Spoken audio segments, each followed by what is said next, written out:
And Sita was the very embodiment of Prakriti or nature, and Urmila. రేపటి దినం రాముల యొక్క పట్టాభిషేకమని ఆ యొక్క చిత్రాన్ని తాను చిత్రించుకుంటూ వస్తుండే అది Urmila. Urmila was painting a picture with the joy of the ఆ సమయంలో అరణ్యానికి బయలుదేరాడు లక్ష్మణుడు. But at that point of time, Lakshmana had to leave for the forest. లోపల వచ్చి ఊర్మిళ అని పిలిచాడు. And Lakshmana came in and asked for Swamy Urmila. ఏమి అన్నాడు. Lord, what do you want? నేను రాములతో పాటు అరణ్యానికి వెళుతున్నాను, ఇంకా 14 సంవత్సరం నేను ఇక్కడ రాను. I am going to the forest along with Rama. దీనికి ఆమె విచారించలేదు. She did not worry about that. చాలా ఆనందమైనటువంటి విషయము. She was very happy. కానీ నేను ఈనాడు రాముల పట్టాభిషేకమని రామ పట్టాభిషేకాన్ని నేను చక్కగా చిత్తిస్తూ ఉన్నాను. Here I am painting a picture of coronation of Rama. మీరు అరణ్యానికి వెళుతున్నారు కనుక మీకు నమస్కరించానని అక్కడ పారవేసి నమస్కారానికి వచ్చింది. Since you are living for the forest, she got up, kept the painting aside. లేచేటప్పటికి ఆ పెయింట్ ఆ యొక్క వస్త్రములు అన్ని కూడా చెదరబెదరైపోయినాయి. And when she got up, the painting was completely paint spoiled. అంతా చెదిరిపోయింది. The painting was completely spoiled. అయ్యో ఎంతో అందంగా వేస్తున్నటువంటి ఈ చిత్రమును నాకు చెడగొట్టినావా అనింది. And she said, you spoiled such a beautiful painting of mine.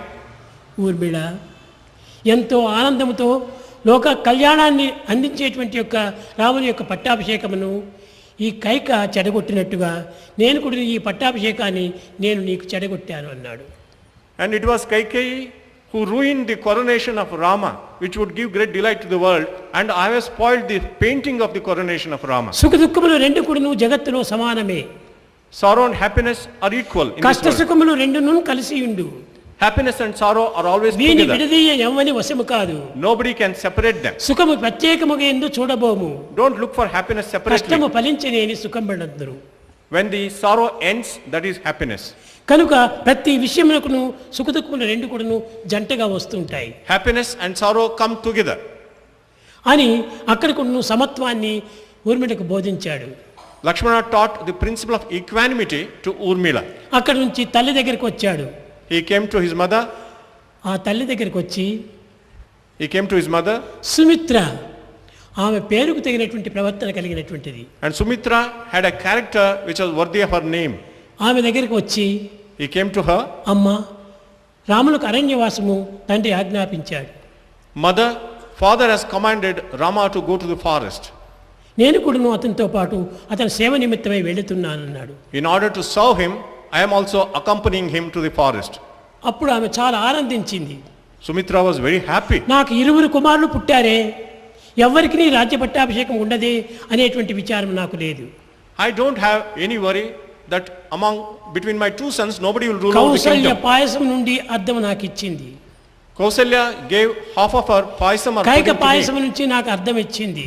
Kaikeyi also gave me half of it. Kaika పాయసం యొక్క అర్ధభాగమే శత్రుఘ్నుడు. Shatrugna was born of the half of the paisam Kaushalya of భాగం యొక్క Kaikeyi. అర్ధభాగమే లక్ష్మణుడు. Lakshmana was born of the half of the pudding కాబట్టి ఈ given by ఇరువురు కూడాను Kausalya. రామలక్ష్మణుల యొక్క సేవకులే. And they are the servants of Rama and Lakshmana. భరతునకు శత్రుఘ్నుని ఇచ్చాను. Shatrugna served Bharata. రాములకు లక్ష్మణుని ఇచ్చాను సేవ చేసుకునే నిమిత్తమై. I have given Lakshmana to Rama ఈ for సేవా service. భాగ్యం ఎంత ధన్యమైనటువంటిది. It's a great fortune to serve Rama. ఇటువంటి సేవలు చేస్తున్నారు నా కుమారులు. My sons are serving their ఇదే brothers. నాకు ఆనందము I am very happy about అని it. ఆ సుమిత్ర ఎంత విశాలమైన భావంతో దీన్ని ఆనందించింది. Sumitra was very broad-minded and delighted in that. కనుక భగవంతుడు ఎక్కడ ఉంటాడో అక్కడనే భక్తుడు ఉంటాడు. Wherever there is God, there are devotees. భక్తుడు భగవంతుడు ఎక్కడ ఉంటాడో విజయం అక్కడనే చేకూరుతుంది. And wherever God and devotees are there, there is victory. కనుక భగవంతుని యొక్క సన్నిధియే నీకు పెనిది నాయన, తప్పక వెళ్ళి రామని చెప్పింది. And to be in the presence of the Lord is the great fortune. You can go with Rama, she said. కానీ ఒక చిన్న పదం ఉపయోగపెట్టింది Kaushalya. Kausalya used a strange word. నాయన, సర్వసుఖములతో అనుభవించేటువంటి యొక్క ఈ అయోధ్యను నాకు వదిలిపెట్టి సమస్త కష్టములకు గురి అయినటువంటి యొక్క అరణ్యంలో నీవు చేరుతున్నావా అని బాధపడింది. And you leave me behind in Ahodhya, where there is great comfort and luxury. You are going to the forest where there are only hardships. అప్పుడు లక్ష్మణుడు ప్రక్క నుండి చెప్తున్నాడు, అమ్మా, నీవెందుకు అయోధ్య అని బాధపడుతున్నావు? రామసీతలు ఎక్కడ ఉంటుంటారో అది